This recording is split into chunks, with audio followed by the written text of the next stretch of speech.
Welcome to The Bridge, a podcast on how leaders use data to make decisions in the military community. I'm Shannon Razsadin, the CEO of MFAN and also a military spouse. The Bridge is your go-to source for informed conversations about the programs, policies, and lived experiences that shape military family life. We're highlighting the voices and the stories that are making a difference, and we're grounded in data and driven by purpose. The Bridge podcast is produced by Rocket Data. Thank you all for being here, and let's jump right into the next episode. Hello, everyone, and welcome to this episode of The Bridge. I'm Shannon Razsadin, your host, and today we are having an incredibly important conversation around employment. I'm joined today with several experts and people who have very much lived experiences going through transition as well as the journey of being a military spouse and searching for employment while also supporting those who are going through that journey. And so we're going to have a great conversation where we're going to bring in some of those data points that we've been looking at over the course of the last several years, really understanding why some numbers haven't moved, what are the issues adjacent to military spouse employment, and really what opportunities exist to really roll up our sleeves together and get to a point of getting this number, the military spouse employment number, down, while also helping people who are going through the transition from currently serving to the veteran and retiree status. And so we're going to start off with some introductions. Kelly, I will start with you, and then we'll go to Caitlin, and then Dr. Kendra Lowe. Awesome. Well, thank you so much for having me. My name is Kelly. I'm married to Kelly. That's how I got my ridiculous name. But I am the Serving Spouses Program Manager at Hire Heroes USA. I've been with the Hire Heroes USA team for 9 years. I just hit my 9-year work anniversary. But prior to coming to Hire Heroes USA, I was a military spouse, job seeking myself. And I actually became a client of Hire Heroes and then networked myself into the organization. So I am a military spouse. My husband is actually just separated the military a year and a half ago. So I'm a veteran spouse now. So living the veteran spouse side, which is a little bit different, but still could relate to the craziness that goes on with active duty lifestyle. And at Hire Heroes USA, we're a national nonprofit organization here to assist military spouses in their employment search. We offer a number of services to include resume help, mock interviews, career counseling sessions, LinkedIn reviews, pretty much everything that comes up in your job search, our team will help military spouses and veterans out with. So looking forward to connecting with you all and talking about military spouse employment. Awesome. My husband actually used support from you all when he was going through his transition about 2 years ago. And I call it Adventure 2.0, right? It's like the adventure continues. It just looks a little bit different on the other side of active duty service. And so we've personally felt the impact of your organization and that work.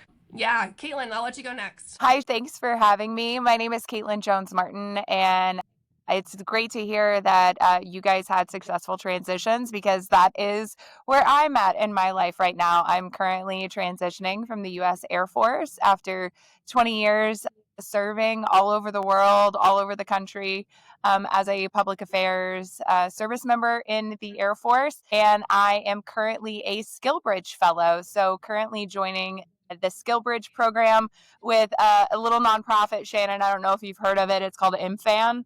Once or twice. Yeah. So super excited to be on board with the MFAN team, and even more excited just to go through this program as a SkillBridge fellow and to have that opportunity as a transitioning service member to kind of get my feet wet on the outside. I joined the Air Force when I was 18 years old. So this is really my first step into a big girl job, as I like to say. So I'm super excited to be here and talk about all things transition and veteran employment. Awesome. Thank you so much, Caitlin. We're thrilled to have you. I mean, just the experience that you bring, but then also it's so important for us to be threading that needle through the whole transition and not just talking the talk, but walking the talk or walking the walk, however we say it.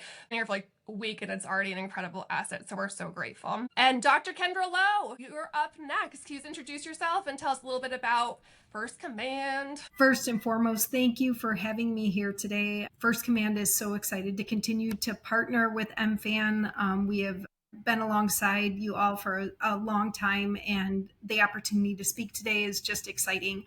I have a hard time, so you'll have to reel me in because I could talk about military spouse issues, challenges, joys, and successes, and probably eat up the majority of your time. But to give you a little bit of background, I am a veteran. I served 6 years active duty, and now, like, my proudest title is 25 years as a military spouse. So definitely a struggle moving from active duty to being a spouse full time. I was naive, definitely thought it would be a seamless transition, and was hit very quickly with a lot of the stress and challenges that we talk about: unemployment, underemployment, isolation, all within the first couple months of being a full-time military spouse. And so that really fueled my passion to look into stress and challenges. And I thought I was the only one. And it fueled my research at a master's level and doctoral level to dive deeper into that topic, and look at not only what are those challenges, but what can we do to better support our military spouses along their journey. I'm fortunate. My resume is a mess, and even though it was a mess, First Command took interest in me and hired me as their director of military spouse programs. And now I'm leading the way in their strategy to recruit, retain, and represent military spouses at a national level. So just super excited to be here today and offer any insight I can. I love it. I love it. Thank you so much. And I think that, having the background, the data, plus the lived experience, plus the professional experience, it really creates the perfect storm in a great way to really understand the full scope of this challenge that we're facing. And the reality is that, yes, it is a challenge. It is not something that can't be fixed, though. And so I think that one of the things that we see around military spouse employment are some adjacent issues that are tied in and have a real influence on military spouses' ability to enter the workforce in a meaningful way and stay there and be retained. Kelly, can you talk a little bit about what you are seeing at Hire Heroes USA and some of those issues that surround a military spouse's ability to enter the workforce? Yeah, so we really see it all. Military spouses, when they register for our services, they get assigned a transition specialist who gets to know our clients. So we get to know their story. We, find out what is keeping them from finding meaningful employment. And there's a lot of external factors that go into that. A lot of times we see childcare. Childcare is such a huge issue in the military spouse community. So many military spouses, since they are often the default parent, right? They can't find affordable childcare or appropriate childcare that they trust to keep their kids to be able to work. So they're out of the workforce and staying home with the kids. So we see that a lot, and then that creates a barrier for them, down the line for them to try to get back into the workforce. We also see just financial strain to take any type of job. So at Hire Heroes USA, we're usually the hype people. We see so many qualified military spouses come into our door that need help, and then they're just taking any job because they want to get employed. And and then that just builds into a period of trajectory of underemployment. So we are trying to always let them know, hey, you have amazing skills. Military spouses are highly educated, and we help them translate those skills into what employers want to see and help them find those meaningful careers. That is so true. And that plays out on the transition side as well. I remember when my husband was looking for a job, it got to a point of almost like desperation, like, just someone hire me. Like, I am a great addition all that long, because it wasn't the right fit for him. Caitlin, can you talk a little bit about that from your vantage point and what you've seen from other people who have recently gone through the transition? Definitely, Shannon. That's something that I hear a lot of as I start to transition from like counselors and mentors that have gone before me. They say, hey, your first job probably is not going to be the job you stick with. And that kind of is frustrating to me as a transitioning service member, because why? Why are we as transitioning service members and spouses not great at selling ourselves? What is it about our skill set that we're not able to make that translation to civilian companies and civilian hiring? What are we lacking that these companies need? And it's not necessarily, I personally believe it's not a problem on us. It's just that a lot of times we just don't speak the same language. So I've really been trying to focus on speaking a more non-military centric language. And that's why the Skill Bridge program is so helpful, because you spend 20 years kind of talking the same party line for all those days, and then you have to get out and learn a completely new set of language. So it's been really valuable to have this kind of soft off ramp of the military life and into the civilian world. I love that. And Kendra, can you talk a little bit about what you all see and what you see in particular when you're looking at resumes coming in from military spouses, and how you, as a company, work to make sure that they are put in a role that is, right, and understanding volunteer experiences and all those different things, but then also how you work to retain them through all the ups and downs of military life? So, first, a shout out to Hiring Our Heroes. They asked us, First Command, to be on their Amplify program. And I just have to share a story that was so impactful to me. We were discussing kind of that lull in a military spouse career where we feel like we're doing amazing things, yet how do you capture that on a resume? And a spouse on that Amplify program said she was the CEO of a highly mobile unit, and she put it on her resume, and I loved it. And so many spouses just championed around that, because it's true, what we do is fantastic. And so I think helping spouses be able to take what they're doing on a day-to-day basis, even though they might not be paid for it, volunteer work, organizing, adapting, moving, structuring new medical care for their family, it is unbelievable what is required of them every 2 years.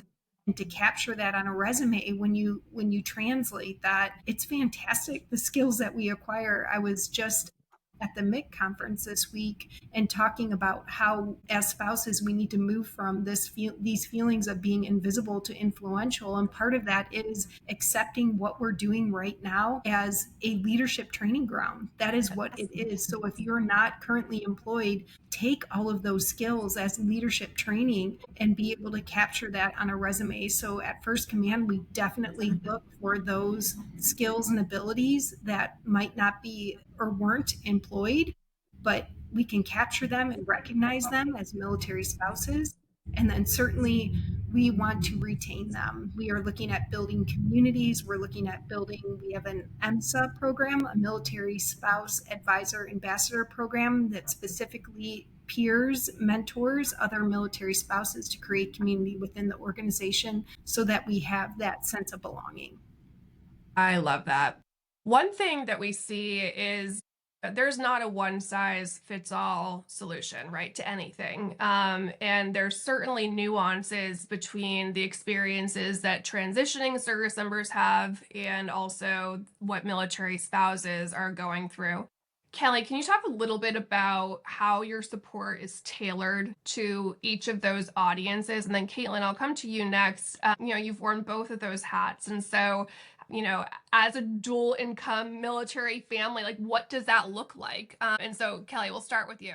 Yeah, so at Hire Heroes USA, we have separate programs. So any military spouses that comes through our registration process get paired with my team, the Serving Spouses team. So all of our teammates are military spouses themselves, which helps because it truly is like, you don't really understand the military lifestyle unless you're in it. So it helps that our team is, filled with veterans and military spouses, and they could relate to these clients. And yeah, so we assess their background, and then we have all the resources available. So we start with a resume. And as you guys mentioned, we have to get creative with the resume writing. A lot of military spouses come to us and say, I haven't done anything. And then we're like, no, let's back up. What did you do? And they usually say, I volunteered, I did this. And we're like, well, you could put that on your resume. So we're filling in those gaps with volunteerism. And then also just military spouses, as Kendra mentioned, are built-in project managers. So we're using those skills and presenting them, a resume that they're proud of and that they could present to employers that translates. But yeah, so they come to our program, the military spouses, but then also veterans and transitioning service members get assigned out to our veterans team, and we just help them along in their whole employment search. So we have a volunteer corps of over 1,000 working professionals. So we connect them with really industry specific mentorships and mock interviews. So if we have someone that says, hey, I want to get interested in graphic design, we'll connect them with someone who's working in that industry. And then we have just a whole other umbrella of employment partners such as you guys and resources, nonprofits that maybe don't help with employment, but we specialize in employment. But like I said before, there's a lot of stuff that military spouses deal with that maybe they need to handle first before finding employment. So childcare, financial stability. We have different nonprofits that we will refer these clients out to help them with those issues. I think just the biggest thing is don't be afraid to ask for help. These organizations, this community, we are here to help you, and we're going to find, the best organization and resource out there to help you, whatever you're going through. I love that. There's so much power in smart referrals. And I think that, it's incumbent on us as nonprofit organizations, even for profit as well, to make those referrals rather than trying to solve every issue on our own. For us, we went through a 10-year visioning process last year that really gave us some clear guardrails around who we are as an organization and also who we're not. And it's those partnerships and the collaboration where we can really make 1 + 1 = 3. And at the end of the day, that makes life so much better for the military families and cuts back on the noise and the confusion on where the heck do I go for XYZ situation? But Caitlin, let's go over to you and hear about what your perspective is, having worn both of those hats at certain points. Yeah, it's definitely challenging, I think, both as a spouse and now as a transitioning service member. So I am married, military to military, and my husband transitioned a couple of years ago. And because of the role that I was in on the active duty side, he didn't have a lot of flexibility when he retired to go look for employment. So he really faced a lot of the issues that our military spouses are facing every single day, in that because he's tied to me and because, I could leave at a moment's notice and he's going to be stuck with 3 kids and a dog and a house to run. What do the options look like for employment for him? So that was a really hard transition for him to make, just in his mind as well, coming from the active duty side. So I saw him go through that. And, we talk about there's all these resources, there's all these helping agencies, there's so many things out there that are available to transitioning service members, military spouses, veterans, but we're a community that doesn't like to ask for help. So it's really difficult when you're the person that needs the help to stand up and say, could use somebody that's an expert in this field. I don't know how to write a resume. That's a really hard thing to admit if you're 40 years old, that you don't know how to write a resume, right? And so it's been like this learning experience. And I found that when you have someone else, when you have a mentor that's a fellow military spouse, or you have a mentor that's a veteran that's saying, I went through Hire Heroes and this is my experience, it really helps to kind of normalize reaching out, because it does really take a village to solve this problem. I love that. And it's humbling, right? It is a tough journey, and obviously the job market plays into it. And also there are just extraneous factors that are outside of our control, and you have to be able to navigate those and keep a positive outlook. I remember I felt like I was my husband's cheerleader, and I think he'd be okay with me saying that. Sorry, I'm not. But really, you can do this. Attend one more of those workshops. And it's hard when you're getting the feedback that you're not used to getting, especially in the military when you've had a career and a trajectory that's been incredibly successful. It's a tough shift from a mental perspective, for sure. Kendra, can you talk a little bit about some of the outside the box ways that you all are supporting military spouses, and for someone who might be looking to do more from a company perspective to support this population group, what suggestions do you have for them? I think the best way to showcase that is my hiring story. So First Command, the Director of Military Spouse Programs, was just developed last year. And when they met with their military advisory board, highly recommended that they centralize all their efforts for military spouses into one location and hire a director. They wrote the key skills and abilities for that individual. And part of the position that was in the description was they had to relocate to the home office, but they were also looking for a senior military spouse with a lot of leadership background in the area and knowledge base of what military spouses struggle with, not just with employment, but retention and job portability. And I saw the position. I'll be honest with you, I probably saw that it was relocate to Fort Worth, but maybe I subconsciously did not read that. And I reached out to the individual while we were still in South Korea and said, I'd just like to hear more about the position. And the hiring individual reached back to me immediately. We had a great conversation, and he said, well, you realize you have to relocate to Fort Worth. And in the most professional kind way, I said, unfortunately I can't. My husband's still active duty, and my understanding is you want that breadth of knowledge of the military spouse still being tied to the community. And honestly, I wish you luck in kind of finding that unicorn of a military spouse that can shift from the active duty member being the sole, I guess, leading the train or driving the train in terms of family support, and shifting to a military spouse while the active duty member still remains active duty, and genuinely said, I wish you luck. To First Command's credit, they went back to the CEO and just said, I think we're missing the mark and we're not casting the net large enough by keeping this in terms of requirements to have to relocate to Fort Worth. What if we made it virtual or remote? Is that possible for a director? And they thought about it for a while, and because of the nature of this position, they rewrote the position to be virtual or remote to be able to capture more military spouses. And so they went back out and interviewed several individuals that weren't initially part of that hiring process. And luckily, I was selected for the position. I threw them tons more loops with being overseas. Not only was I remote and virtual, but I was in South Korea with a completely different time zone. My story, my point of my story is that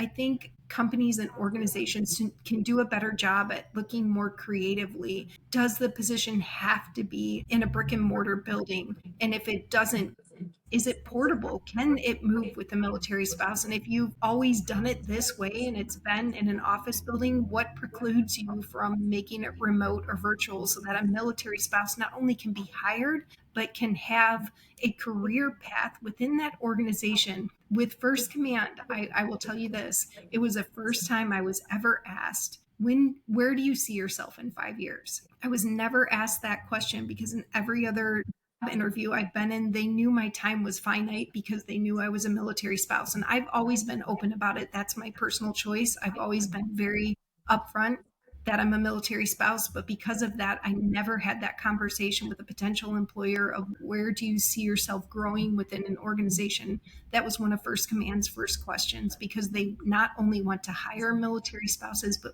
they want to keep them for as long as they can. I love that. And I remember seeing that posting and essentially had the same thought that you did, like, wow, that's going to take a unicorn. And so I'm so glad that it worked out for you. And a lot of organizations in our space, take this to heart, right? And so like MFAN, we're a fully virtual organization and designed that way to really allow for career progression for the military spouses who work for MFAN. And it's been a game changer.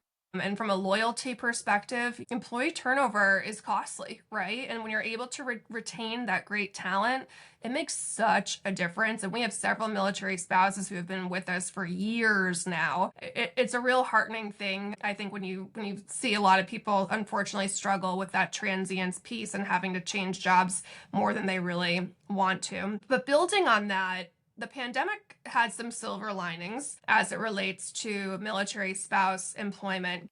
Kelly, can you talk a little bit about what you have seen from an organizational shift perspective as far as how employers are looking at military spouses? And what are your thoughts now as there is more of a push to return to office in certain cases? How are military spouses, how are making sure they're not falling through the cracks, right, in that type of shift? Right. Yeah. So we've saw a lot of positive change and shift towards the rise of remote work and flexible remote work due to the pandemic.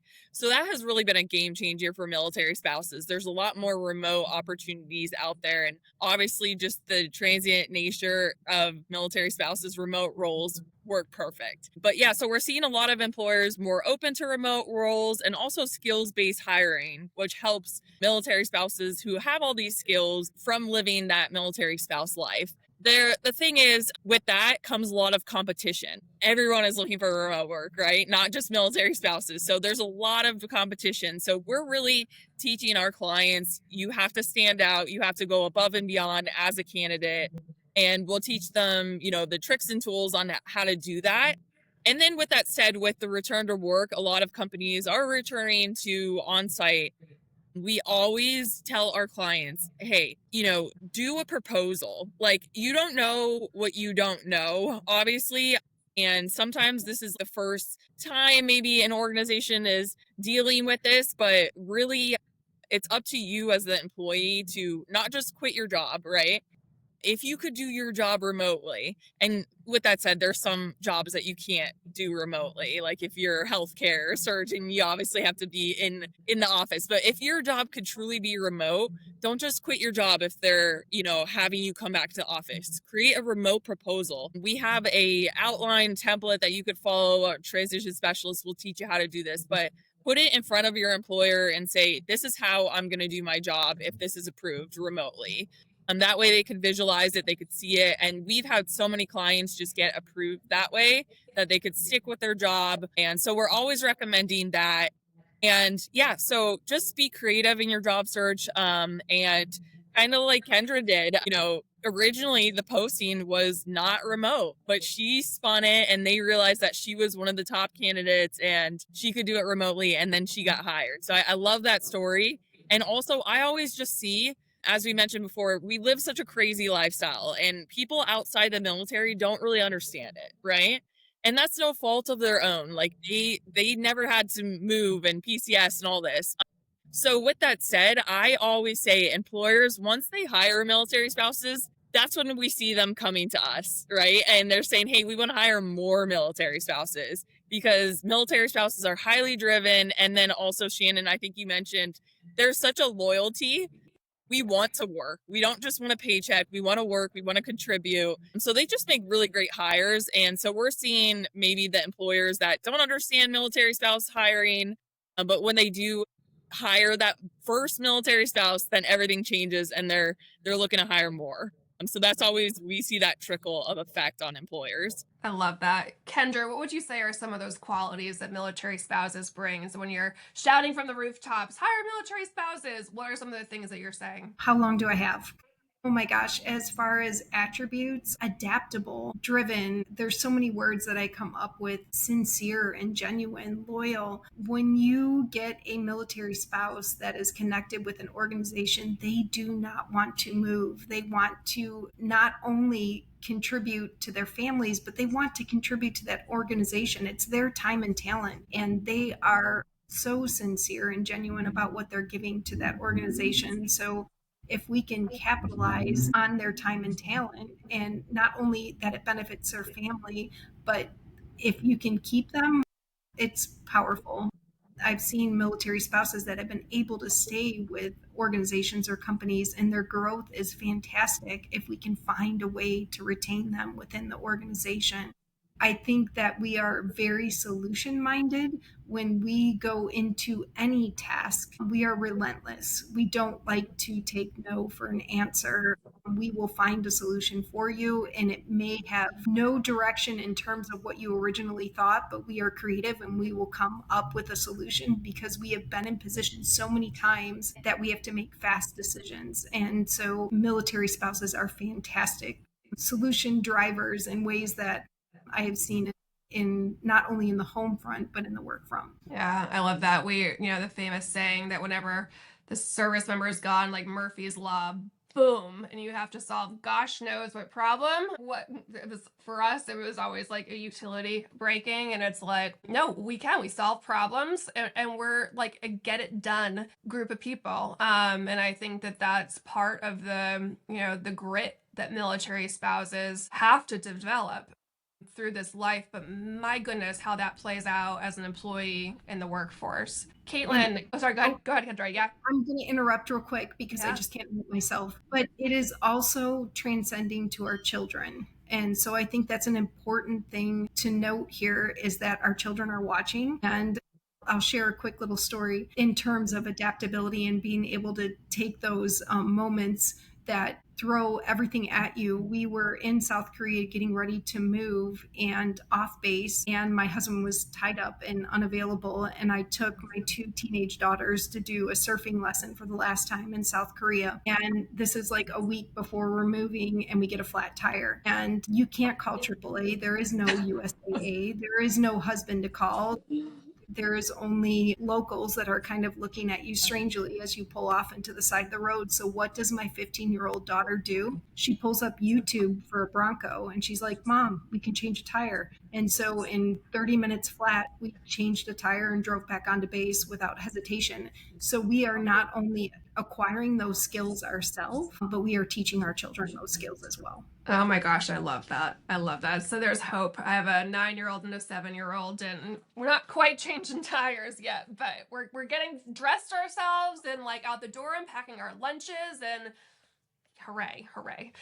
Caitlin, let's talk a little bit about SkillBridge. And, you're early in on the program, but what message, there are kind of two sides to this. What message do you have for service members who are getting ready to transition, considering SkillBridge, but then also what do you have for their leaders as far as why they should give them the space to participate in SkillBridge, because we know that can be a little bit of a rub? Yeah, that is a great question. And obviously one that I have really strong opinions about being in the program right now and having leadership that enabled me this time to be in the program.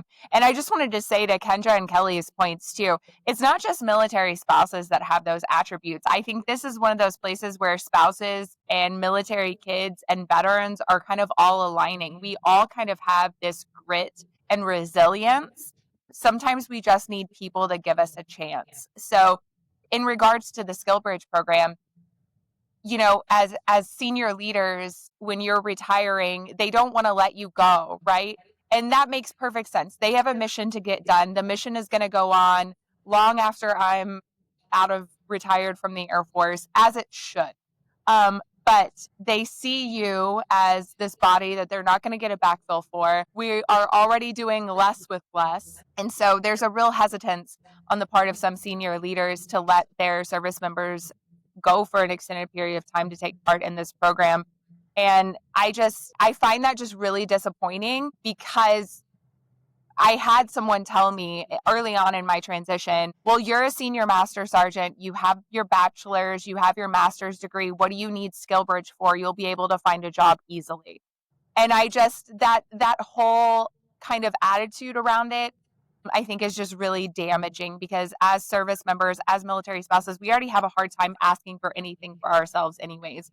We're all about the team. Of course, there are things that I still want to do on the active duty side, but it's my time to go now. And having this program and having leadership that sees the importance behind it is just absolutely invaluable to me and to my family. It's not just me that's transitioning. As you guys have said, like, the whole family transitions when somebody gets out of the military, and it's scary. Like, it's actually terrifying, and it is for everyone, right? So as the SkillBridge member, I wake up every day super excited and like simultaneously scared out of my mind. So it's a mixed bag, but it's a great opportunity. And I would just say to service members out there who are going through a transition and thinking about trying for SkillBridge, start that conversation early with your leadership. Get them warmed up to that idea early.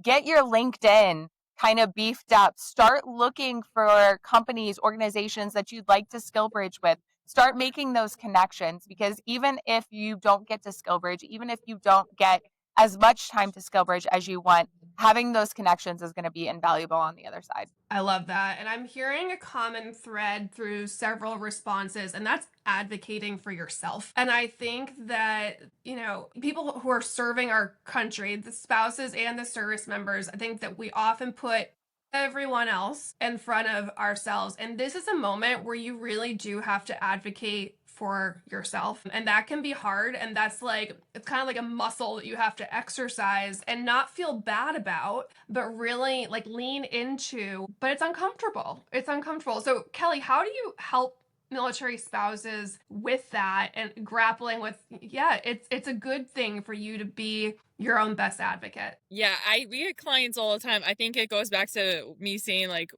our transition specialists are career counselors, but I think of them as more like hype people. Like we're hyping these clients up to really recognize that uh, just because they're a military spouse, that doesn't mean that should, we always say focus on your skills, not your military spouse status. Focus on what attributes you could bring to the employer. And once you kind of shift that mindset and realize what skills you bring to the table, and we get them all prepped with their resume, something that they're proud of, that they could talk about in an interview.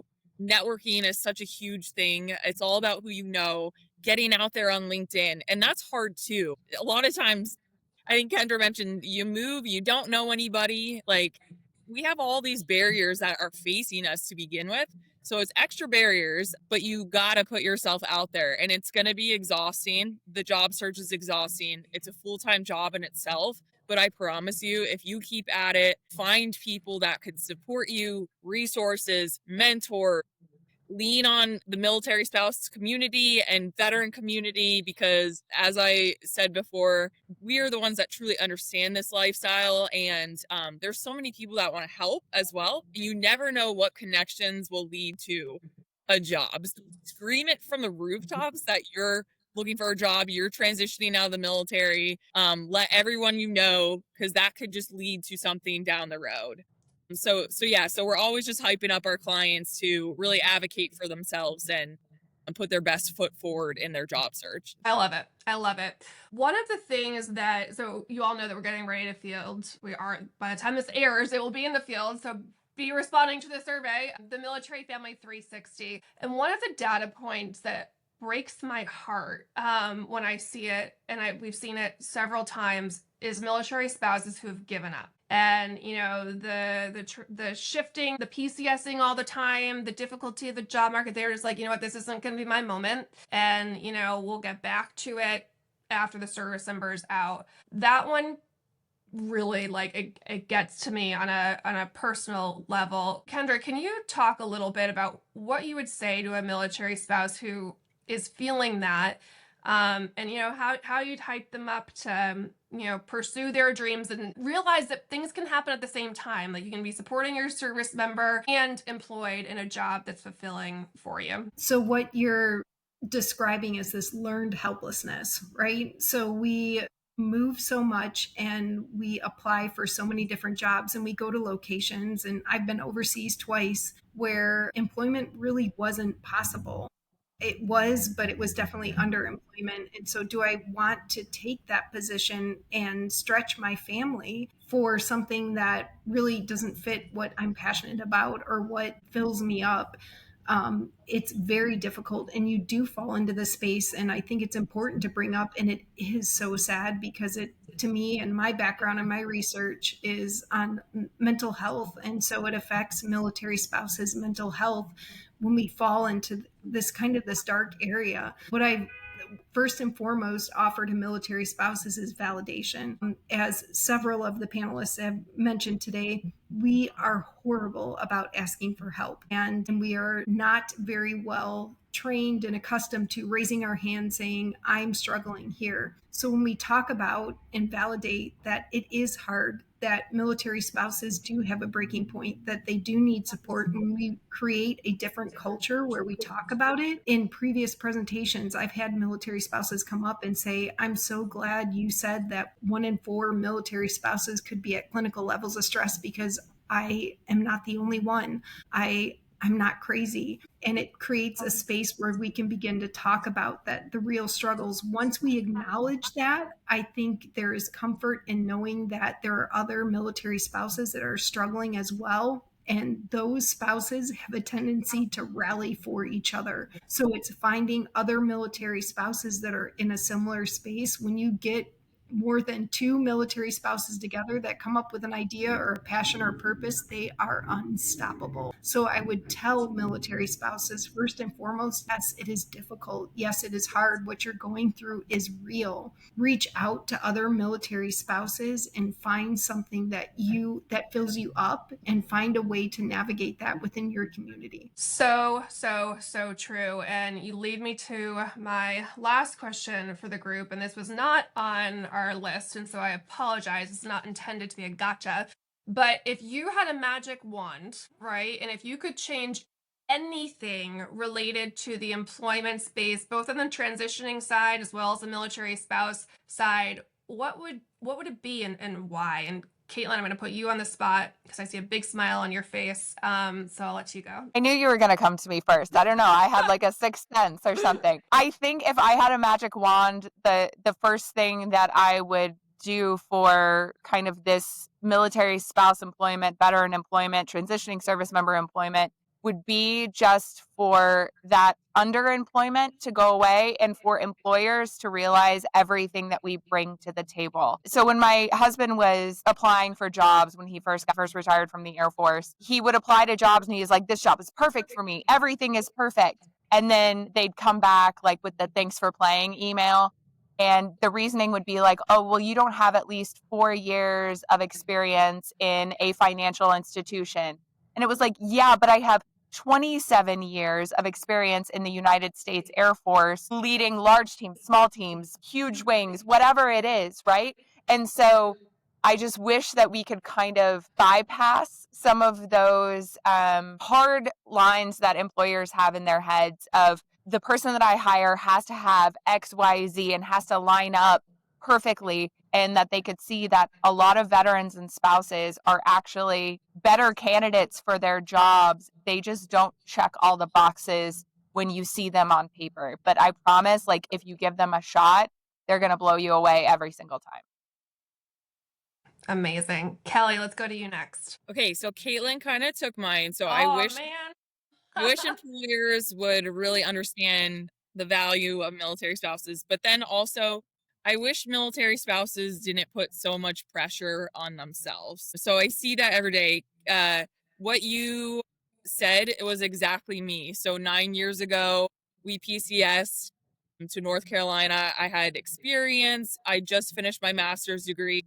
I literally thought I was like gonna get a job real quick. Months turned into months and it beat me down. It's not even financial. It's like I was there by myself. A job would give me friends, people to talk to, just a community. And that's what I needed. And it was so hard. I remember I was actually hospitalized for stress and mental health issues during this time. And I remember it was the hardest time in my life. I picked myself up, went to a job fair. The job fair wasn't a good job fair, but Hire Heroes USA was there. And they're like, yeah, we could redo your resume. We could help you out. And I was like, really? I've never heard of any resources out there. Like, I didn't ask, right? I had no idea that resources could help me. My transition specialist called me up. Let's redo your LinkedIn, do all this. And my background's in HR. So I thought I kind of knew how to job search. But turns out I was doing stuff that I could improve on. So I followed his lead, and then a position opened up at Hire Heroes, networked myself in. 9 years later, I get to be a manager of this program, helping people who are in the same shoes as I was 9 years ago. And I just think that military spouses need to stop putting so much pressure on themselves and really focus on the skills that they bring, and then realize that it's not going to happen overnight.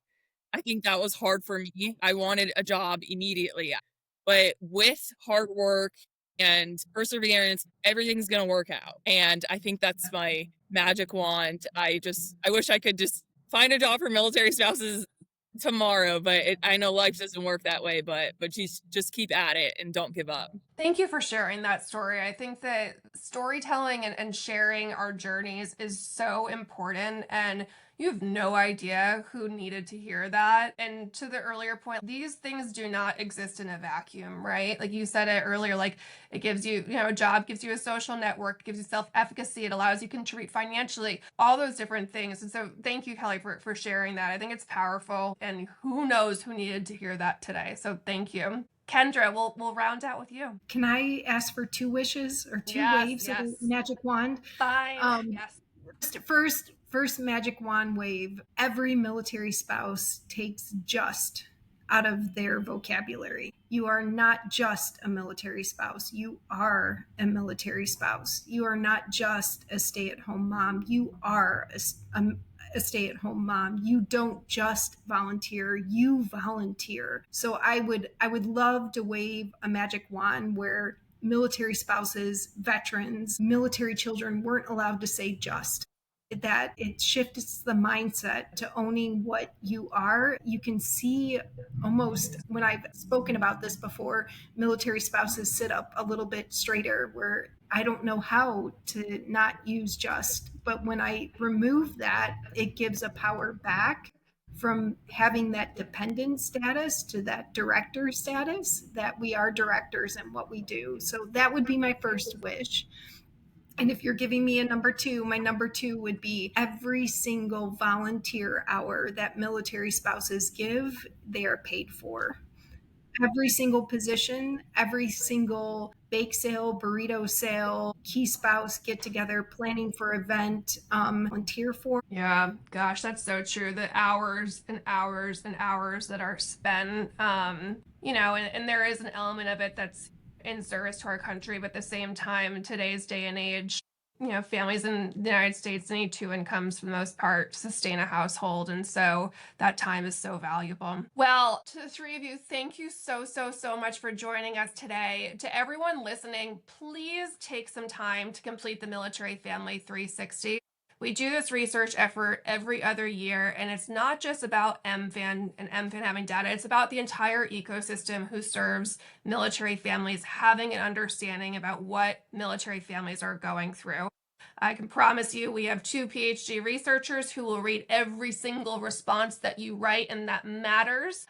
And so please take that time to share your experience, and every single experience matters. And so Dr. Kendra Lowe, Caitlin, and Kelly, thank you so, so much for joining us today. We're grateful for your partnership. And I know that when we're all working together, we have a much better shot at getting after this challenge. So great to see you all. And thank you everyone for listening to this episode of The Bridge. Thank you to Rocket Data for the continued support in production. Thank you so much for tuning into this episode of The Bridge. I want to say thank you again to our partners, the producers of this episode at Rocket Data. And if you want to learn more, we encourage you to subscribe and visit mfan.org to connect with us and listen to our previous episodes. I hope you have a great day.